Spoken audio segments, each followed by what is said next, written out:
சிபிஐக்கு ரெக்கமெண்ட் பண்றாங்க. குண்டாஸ்ல அவங்களதான் first arrest பண்றாங்க. 2 கோணத்துல போன இந்த கேஸ் அடிதடி அப்படின்னு ஒரு ஒரு விஷயத்த கொண்டு வந்தாங்க. அதுக்கப்புறம் இது ஒரு பாலியல் பிரச்சனையாக உருவெடுத்து வெளியில ரொம்ப பிரபலமா பேசப்பட்டது. உங்களை அடிக்காதீங்கன்னான்ற அந்த குரல் வந்து நம்மளெல்லாம் ரொம்ப டிஸ்டர்ப் பண்ணுச்சு. ரொம்ப மன ரீதியா நிறைய பேர் அதை பார்க்கும்போது ரொம்ப டிஸ்டர்ப் ஆனோம் இந்த விஷயத்துல. இப்பவுமே அது நமக்கு மறக்கல. ரொம்ப ஃபேமஸ் அண்ணா யூனிவர்சிட்டி இஷ்யூ இதெல்லாம் வந்து யாரோட ஆட்சியில நடந்துட்டு இருக்கு? கிளவிய கூட விட மாட்டாங்க.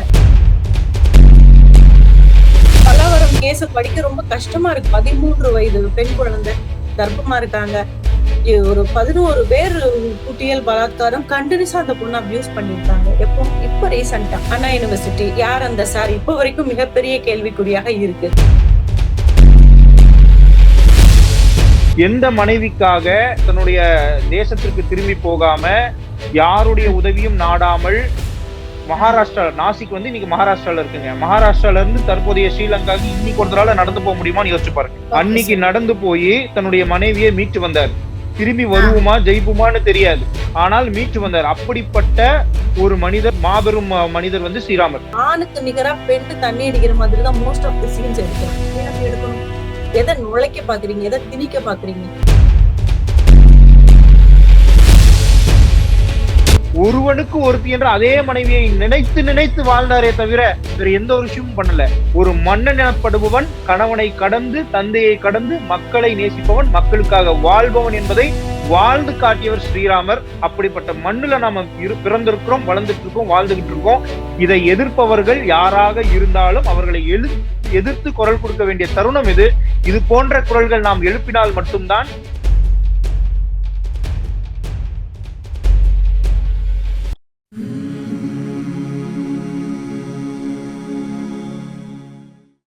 அன்பு நேயர்களுக்கு வணக்கம். நம்முடன் இன்று இணைந்திருப்பவர் ஊடக விவாதங்களுக்காக ஐயப்பன் தாங்கலிலிருந்து அதனுடைய கவுன்சிலர் திருமதி சிவசங்கரி மேம் அவங்க. வணக்கம் மேம், உங்களை வரவேற்பது பெருமிதம் அடைகிறோம். அவரை தொடர்ந்து நம்முடன் இணைந்திருப்பவர் திரு சசிகிரண் சார் அவர்கள், நிறுவனர் தேசிய பொது உடைமை கட்சியிலிருந்து இணைந்திருக்கிறார். சார் வணக்கம் சார். தலைவர் நிறுவனர் சசிகிரண் சார், உங்க அனுமதியோட நான் வந்து சிவசங்கரி மேம் கிட்ட ஃபர்ஸ்ட் ஒரு விஷயம், முக்கியமான விஷயம் பேசிட்டு வரேன். ஒரு வரலாற்று சிறப்பு மிக்க தீர்ப்பு வந்திருக்கு, அதை பத்தி நான் பேசிட்டு அப்படியே உங்ககிட்ட வரேன். மேம் நீங்க சொல்லுங்க மேம், பொள்ளாச்சி தீர்ப்பு 2021 தேர்தலை மாற்றி அமைக்க முக்கிய காரணமாக இருந்தது இந்த பொள்ளாச்சி விஷயங்கள் அப்படின்னு சொல்லலாம். 2026ல இந்த பொள்ளாச்சி தீர்ப்பு கண்டிப்பா இந்த தேர்தலை மாத்தி அமைக்கும்னு நினைக்கிறீங்களா? பொள்ளாச்சி வந்து ஃபர்ஸ்ட் ஒரு மாயை கிரியேட் பண்ணாங்க. அப்கோர்ஸ் இது யாரு ஆட்சியில நடந்தாலும் அது குற்றம் தான், யாரு பண்ணினாலும். இது வந்து பெண்கள் சம்பந்தமான ஒரு ரொம்ப ரொம்ப பேசப்பட்ட, ரொம்ப வருத்தப்பட்ட ஒரு விஷயம். இந்த வழக்கு நீங்க சொல்ற மாதிரி அந்த டைம்ல ஒரு எலெக்ஷன் டைம் ஸ்ட்ராட்டஜி மாறுச்சு. அப்கோர்ஸ் 2026 ஒரு பெரிய மாற்றத்தை கொடுக்கும் இந்த சேம் கேஸ். 6 வருஷத்துக்கு அப்புறம் ஒரு நல்ல தீர்ப்பு கொடுத்திருக்காங்க.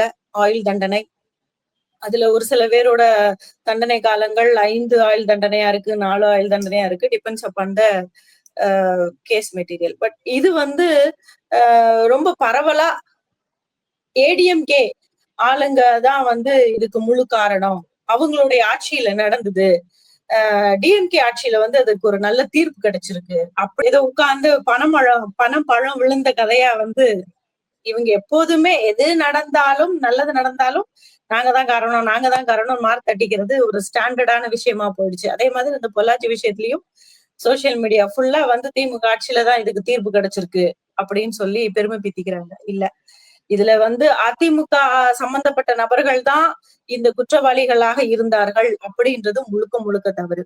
அதுல ஒரு காங்கிரஸ் கட்சியை சார்ந்த பர்சன் இருந்தாரு, தென் திமுக கட்சியை சார்ந்த பர்சன் இருந்தாரு. அந்த 9 குற்றவாளிகள் வந்து வெவ்வேறு கட்சியை சேர்ந்தவர்களா தான் இருந்தாங்க. அதிமுகல இந்த பிரச்சனை அப்படின்னு தெரிஞ்ச பிறகு இம்மீடியட்டா கட்சியில இருந்து நீக்கப்பட்ட பிறகுதான் இந்த கேஸுக்குள்ளே இந்த பிரச்சனை நமக்கு வெளியிலே வருது. அதனால இம்மீடியட்டா ஏடிஎம்கே ஆக்ஷன் எடுத்தாங்க, அதுல மாற்று கருத்தே கிடையாது. மோரோவர் இந்த பொள்ளாச்சி மேட்டர்ல அதிமுக ஆட்சியில சிபிஐக்கு ரெக்கமெண்ட் பண்றாங்க. குண்டாஸ்ல அவங்களதான் ஃபர்ஸ்ட் அரெஸ்ட் பண்றாங்க. 2 கோணத்துல போன இந்த கேஸ் அடிதடி அப்படின்னு ஒரு ஒரு விஷயத்த கொண்டு வந்தாங்க. அதுக்கப்புறம் இது ஒரு பாலியல் பிரச்சனையாக உருவெடுத்து வெளியில ரொம்ப பிரபலமா பேசப்பட்டது. எங்களை அடிக்காதீங்கன்னான்ற அந்த குரல் வந்து நம்மளெல்லாம் ரொம்ப டிஸ்டர்ப் பண்ணுச்சு. ரொம்ப மன ரீதியா நிறைய பேர் அத பார்க்கும்போது ரொம்ப டிஸ்டர்ப் ஆனோம் இந்த விஷயத்துல. இப்பவுமே அது நமக்கு மறக்கல.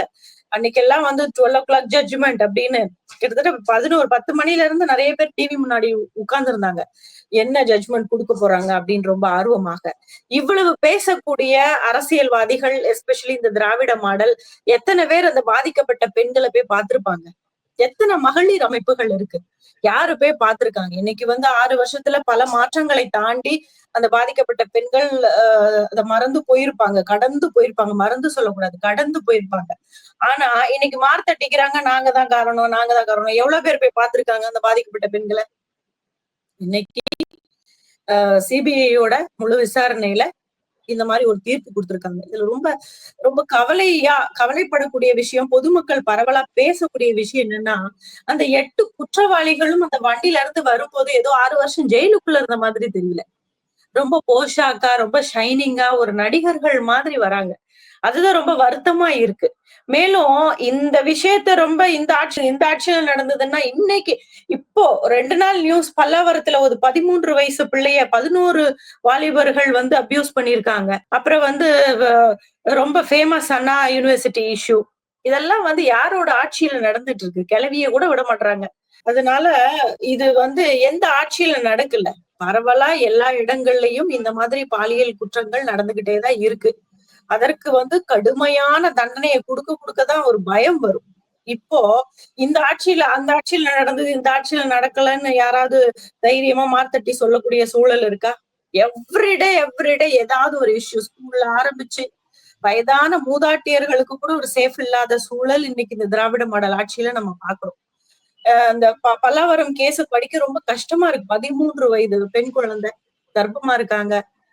ஒரு 11 பேர் குட்டியல் பலாத்காரம் கண்டினியூஸா அந்த பொண்ணு அபியூஸ் பண்ணிருக்காங்க. இப்ப ரீசெண்டா 2-3 days பிஃபோர் நியூஸ். அண்ணா யூனிவர்சிட்டி யார் அந்த சார்? இப்ப வரைக்கும் மிகப்பெரிய கேள்விக்குறியாக இருக்கு. இதெல்லாம் வந்து அன்னைக்கு வந்து ஸ்ட்ராங்கா சிபிஐக்கு ரெக்கமெண்ட் பண்ணாங்க ஏடிஎம்கே. இன்னைக்கு டிஎம்கே ஏன் சிபிஐ வேண்டாம்னு சொல்றாங்க அண்ணா யூனிவர்சிட்டி இஷ்யூல? மேம், இந்த அண்ணா யூனிவர்சிட்டி இஷ்யூல நான் திரும்பி உங்ககிட்ட வரேன் மேம். அப்படியே நான் கொஞ்சம் சசிகரன் அவர்கிட்ட கேக்குறேன்.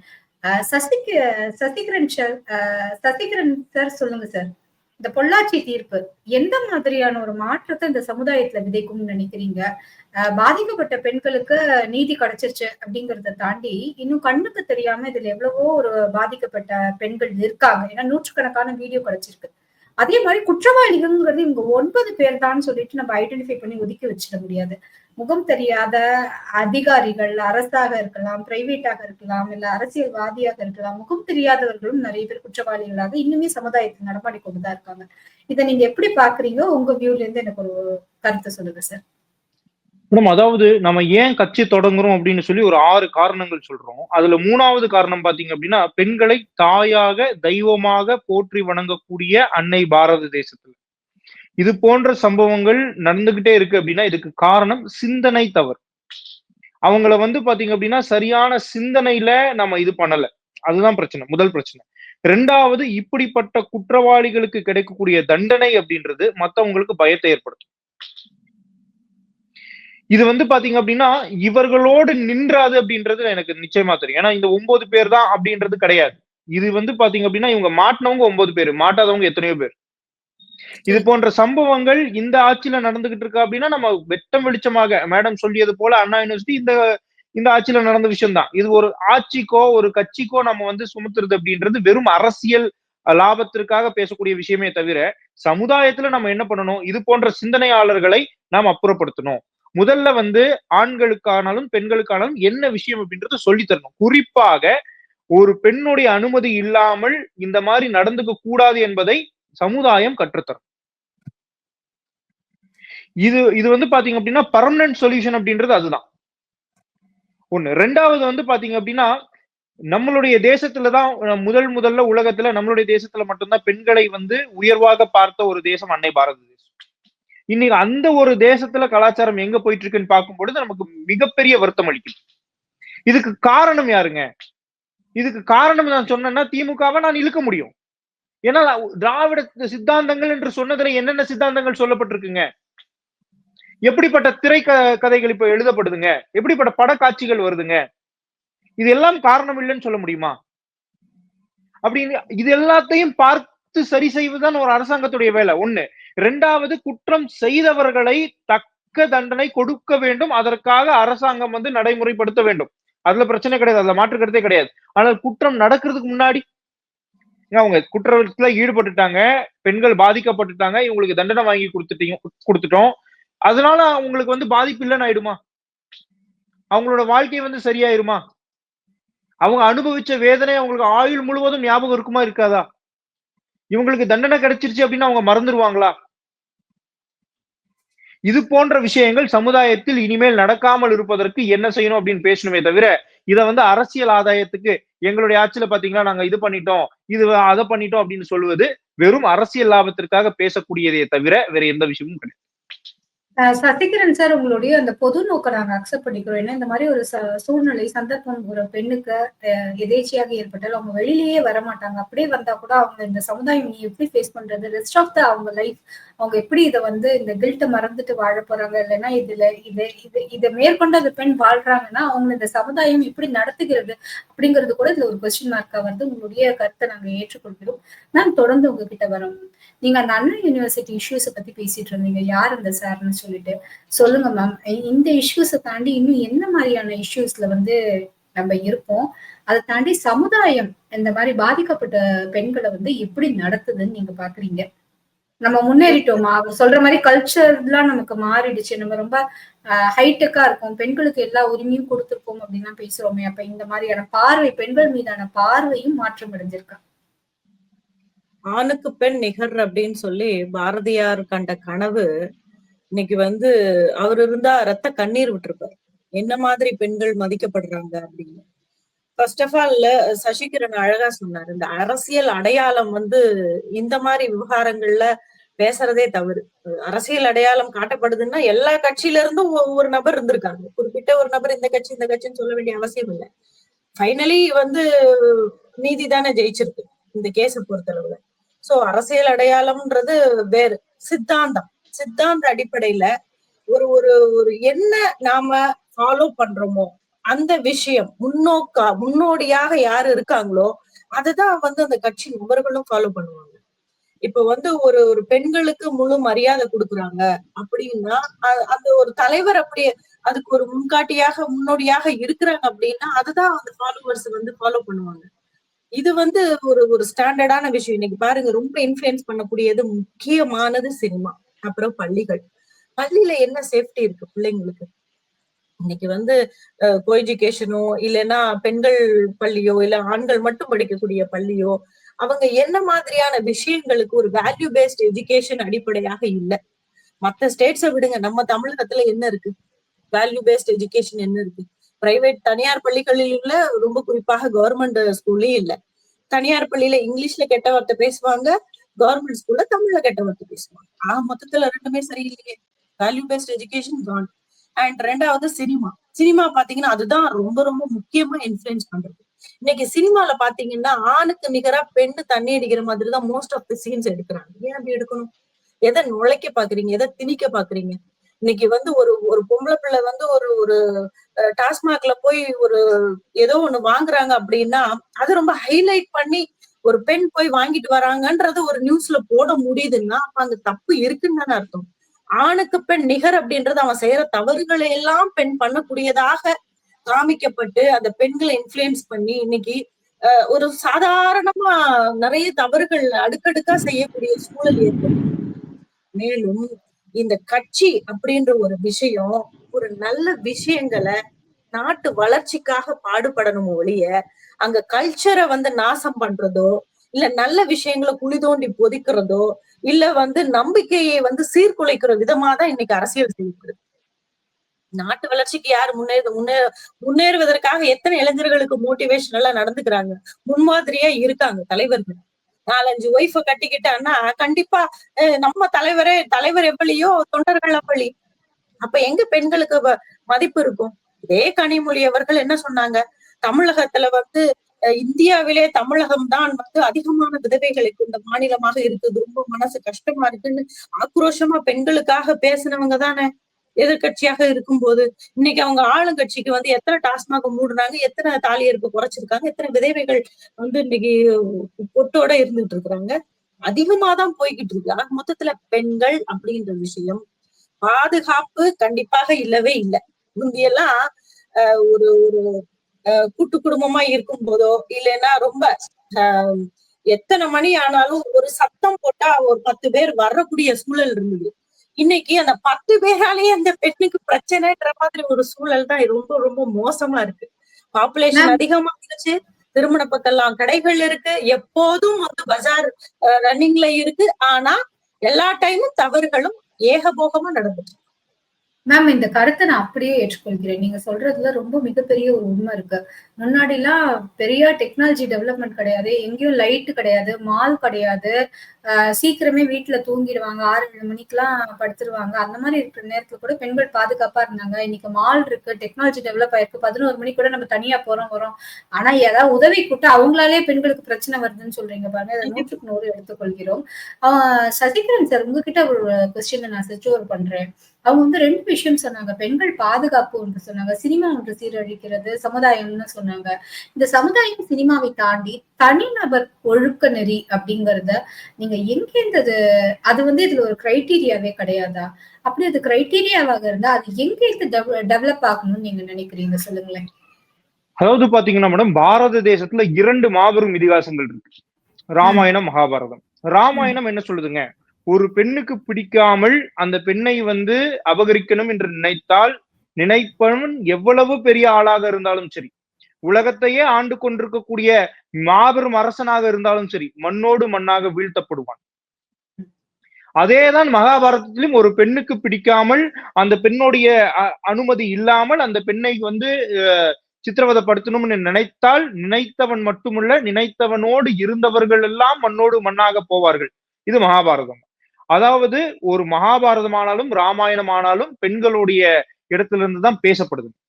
நம்ம வந்து எல்லா இடத்துலயும் சொல்வோம், ஒரு பெண்ணுடைய அழுகையால் ஆரம்பிக்கப்பட்டதுதான் ராமாயணம், ஒரு பெண்ணுடைய சிரிப்பால் தொடங்கப்பட்டதுதான் மகாபாரதம். பெண்கள் இல்லையெனில் புராணங்களும் யுக புருஷர்களுமே இல்லை அப்படின்றதுதான் நம்ம ஏற்கக்கூடிய தத்துவங்க.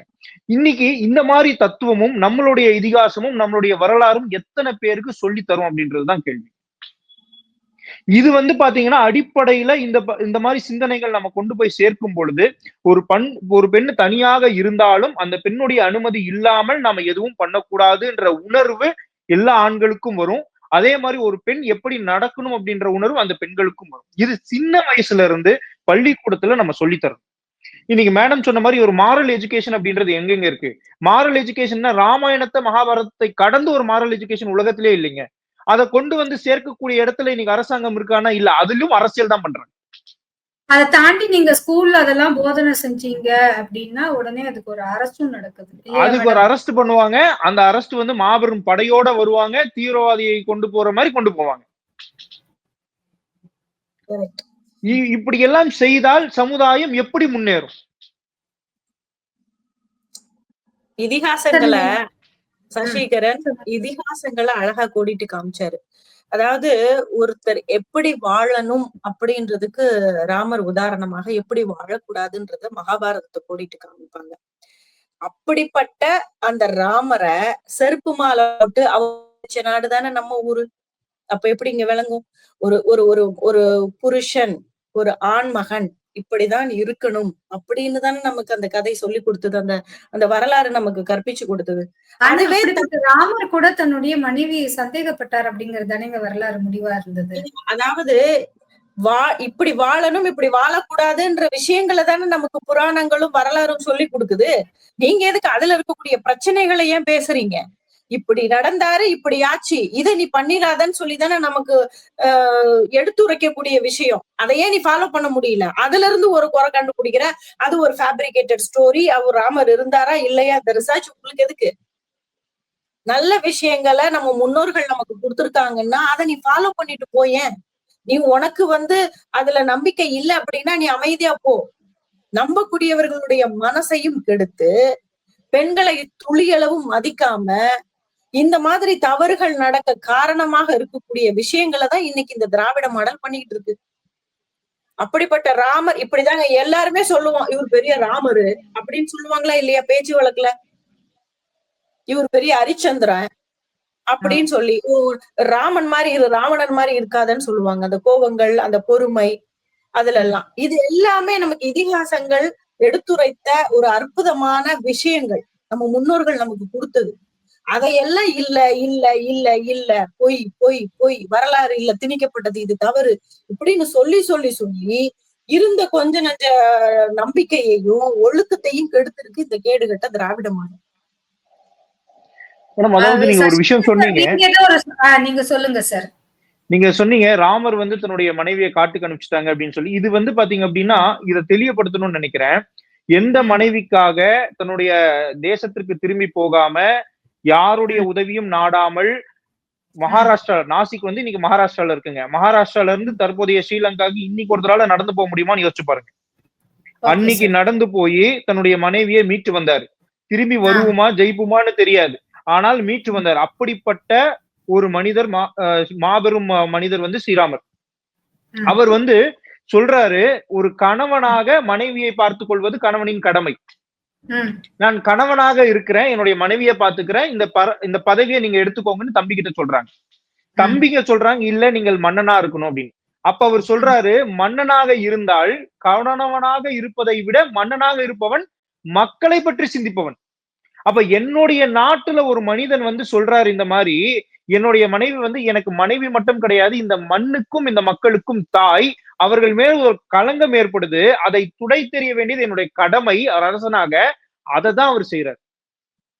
எப்படிப்பட்ட தலைவர் இருந்திருக்காருன்னு பாருங்க. இன்னைக்கு பாத்தீங்க அப்படின்னா நம்ம என்ன வேணா செய்யலாம், என்ன வேணா சொல்லலாம் அப்படின்ற தலைவர்களுக்கு நடுவுல ஒரு சாதாரண குடிமகன் ஏதோ ஒண்ணு சொல்லிட்டான் என்பது எந்த மனைவிக்காக தன்னுடைய வாழ்க்கையும் தன்னுடைய உயிரையும் பணயம் வைத்தாரோ அதே மனைவியை கொண்டு போய் காட்டுல விடுறாரு. காட்டுல விட்டு அவர் சந்தோஷமா இல்ல. அவர் நினைச்சிருந்தா எத்தனை திருமணம் வேணா பண்ணிருக்கலாம், பண்ணாருங்களா? ஒருவனுக்கு ஒருத்தி என்ற அதே மனைவியை நினைத்து நினைத்து வாழ்ந்தாரே தவிர வேற எந்த ஒரு விஷயமும் பண்ணல. ஒரு மன்னன் எனப்படுபவன் கணவனை கடந்து, தந்தையை கடந்து மக்களை நேசிப்பவன், மக்களுக்காக வாழ்பவன் என்பதை வாழ்ந்து காட்டியவர் ஸ்ரீராமர். அப்படிப்பட்ட மண்ணுல நாம பிறந்திருக்கிறோம், வளர்ந்துட்டு இருக்கோம், வாழ்ந்துகிட்டு இருக்கோம். இதை எதிர்ப்பவர்கள் யாராக இருந்தாலும் அவர்களை எதிர்த்து குரல் கொடுக்க வேண்டிய தருணம் இது. இது போன்ற குரல்கள் நாம் எழுப்பினால் மட்டும்தான் இது போன்ற ஒழுக்கம் கெட்ட எந்த விஷயங்களும் நாட்டில் நடைபெறாமல் இருக்கும் அப்படின்றது என்னுடைய கருத்து. ரொம்ப நன்றி மேடம். ஐயப்பன் தாங்கலின் கவுன்சிலர் திருமதி சிவசங்கரியாக இருக்கட்டும், இல்லைன்னா தேசிய பொது உடைமை கட்சியின் தலைவர் நிறுவனர் திரு சசிகரனாக இருக்கட்டும், இத்துணை நேரமும் நிறைய விஷயங்கள் எங்களுக்காக சொன்னீங்க. இந்த பொள்ளாச்சி தீர்ப்புங்கிறது கண்டிப்பா வரலாற்றுல பொண்ணு எழுத்துக்களால பொறிக்கப்பட வேண்டியது. ஏன் அப்படின்னு கேட்டீங்கன்னா, கிட்டத்தட்ட 1500 பக்கங்கள் கொண்ட அந்த குற்றப்பத்திரிகையை தாக்கல் செய்து 76 குற்றங்கள்ல 66 நிரூபிக்கப்பட்டு 48 சாட்சியங்கள் விசாரிக்கப்பட்டு ஒன்று கூட 6 வருட காலத்துல எந்த இடத்துலயுமே பிழல் சாட்சியாக மாற்றப்படாமல், அதை தாண்டி இந்த 6 வருடத்துல அவங்களுக்கு ஒரு ஜாமீன் கிடைக்காம தனியா அந்த சாட்சி சொல்ல வந்த 8 பெண்கள், அதை கம்ப்ளைண்ட் கொடுத்தது 8 பெண்கள், சாட்சி சொல்ல 7 பேர், ஒருத்தர் வரல. இருந்தாலும் இந்த 7 பேருக்காக மட்டும் அந்த 85 லட்சம் ரூபாயை பிரிச்சு கொடுக்கப்பட்டு சாகும் வரை ஆயுள் அப்படின்னு ஒரு கொடுமையான ஆனா உண்மையான ஒரு தண்டனையை அந்த குற்றவாளிகள் நிரூபிக்கப்பட்டவர்களுக்கு கொடுத்திருக்கும் இந்த அரசும் இந்த நீதித்துறையும் என்றென்றும் நாம் மக்கள் சார்பாக தலைவணங்க வேண்டும் அப்படிங்கறத விவாதங்கள் மூலமாக தெரிவித்துக் கொள்கிறேன். ஏன் அப்படின்னா, சாகும் வரை ஆயுள்ங்கிறது அந்த குற்றவாளி சடலமா மட்டும்தான் அந்த ஜெயில இருந்து வெளில வர முடியும். பரோல் கிடையாது, இல்ல ஒரு நன்னடத்தை அந்த மாதிரி எல்லாம் நீங்க அவனை வெளியில எல்லாம் கூட்டிட்டு வர முடியாது. ஏதாவது ஒரு விசேஷம், தியாகிகள் பிறந்த நாள் அதுக்காக ரிலீஸ் பண்றோம் அப்படின்லாம் கூட்டிட்டு வர முடியாது. சோ சாகும் வரை ஆயிடுனா அவன் சடலமா மட்டும்தான் வெளியில வர முடியும். ரொம்ப வரலாற்று சிறப்புமிக்க தீர்ப்பு. இனிவரும் காலங்களிலாவது நீதித்துறை இது போல பெண்களுக்கு எதிரான வன்கொடுமைகளுக்கு எதிராக தீர்ப்பு எழுதும்போது, போக்சோ சட்டங்கள் தீர்ப்பு எழுதும்போது இந்த ஒரு தீர்ப்பை மனசுல வச்சு எழுதணும் அப்படிங்கறதையும் கேட்டுக்கொள்கிறேன். இதன் மேல அப்பீல் ஆனாலும் ஒரு பெரிய இம்பாக்டை ஏற்படுத்தாது அப்படிங்கறதுதான் வக்கீலோட வாதமாக இருக்கும்.